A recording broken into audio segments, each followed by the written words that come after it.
Janetta, Mesmer, Harrowing experience.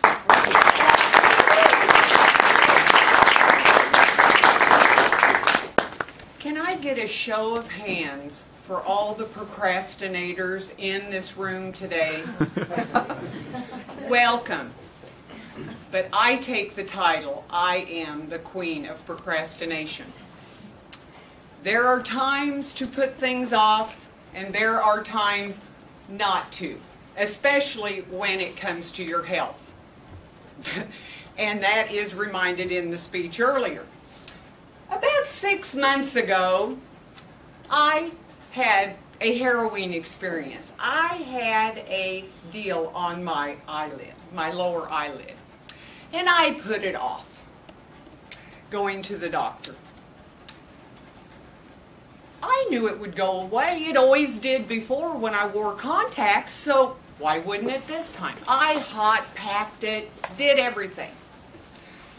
But I just put it off because I knew it would go away. But one day my husband walks in and he looks at it and he says, "Oh my gosh, Janetta," he said, "that is gross. You have got to go to the doctor." And I thought, okay, I'll go to the doctor. So off to the eye doctor I go. He takes one look at it, jumps back and says, "Oh my gosh, it's papilloma. We're going to have to send you to the specialist." Great. That's an encouragement. That was what I wasn't expecting. So I go home and I call the specialist. He can't see me for 2 days. So imagine what I did in those 2 days. I checked the internet. And I didn't find much good news on the internet, and I worried. And by the time I got to that specialist, I had envisioned him taking half of my face off to stop the growth. Well, I went to the specialist and he assured me that it was just a little cyst, and 2 days later they could remove it. So I go back. Well, I'm sitting in his office. Oh, but let me stop here.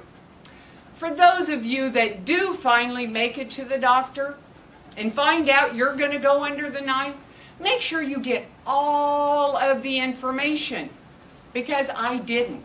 And my doctor had quite a few little things up his sleeve that I didn't expect. So back to the doctor's appointment. I'm in there laying in the chair.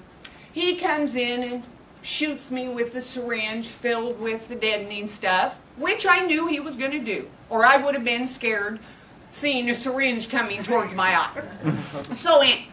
So I lay back waiting for the deadening to take effect, and he comes in. And he goes like this, I guess, to check to see if the deadening had actually taken effect. Then he puts this clamp on my eye. Ow, ow, ow, ow! The deadening has not taken effect, I assured him. Finally, he gives it a little time, comes back and starts working on it. And all is going well in my world, and I'm pretty relaxed. Until I start seeing the little smoke wafting in front of my eye, and I thought, oh my God, my face is on fire. And I look over at him, and he looks pretty calm, so I thought, well, he's not worried about my smoldering flesh, so why should I? So I kind of lay back again, and he just seems to be taking his time, and then he moves over and messes around on a tray and comes back over and does something, and then he goes back over and fiddles around on this tray, and I thought, would you just get over here and finish up?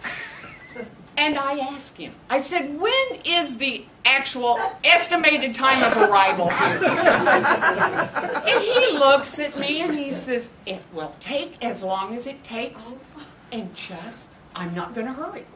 I don't want you to hurry, but could you get on with it and stay put? So he goes back at it, and all of a sudden it was like I became possessed. And the anxiety just flowed through me, and tears ran down my face, and I'm blinking the one eye that's not busy. But I don't know what to do, and I know that if he doesn't come in for a landing here in like 2 shakes, I'm out of there. I'm slipping out under his arm, and I'm gone. He announces he's done. But I am still so totally upset. I'm just crying, and I thank him as I put on my glasses and I go out to the waiting room, and I know that if I am going to be hysterical walking through there, I'm going to worry those people that are waiting to come in and do the exact same thing I have just done. And my dear sweet husband is waiting for me. I buck up and we walk to the elevator, and then I lose it. I'm Ray, he bucked me here, and then he went like this, and then smoking, and then I look at my husband. He looked like he was going to faint. And I thought, he has no idea what has just went on in this doctor's office. So I again take a couple of deep cleansing breaths, and I say, Ray, I'm gonna live. It was just a cyst, but I swear I am never gonna procrastinate, ever again. And fellow Toastmasters, if you don't want to have a harrowing experience like this, I suggest you don't either. That's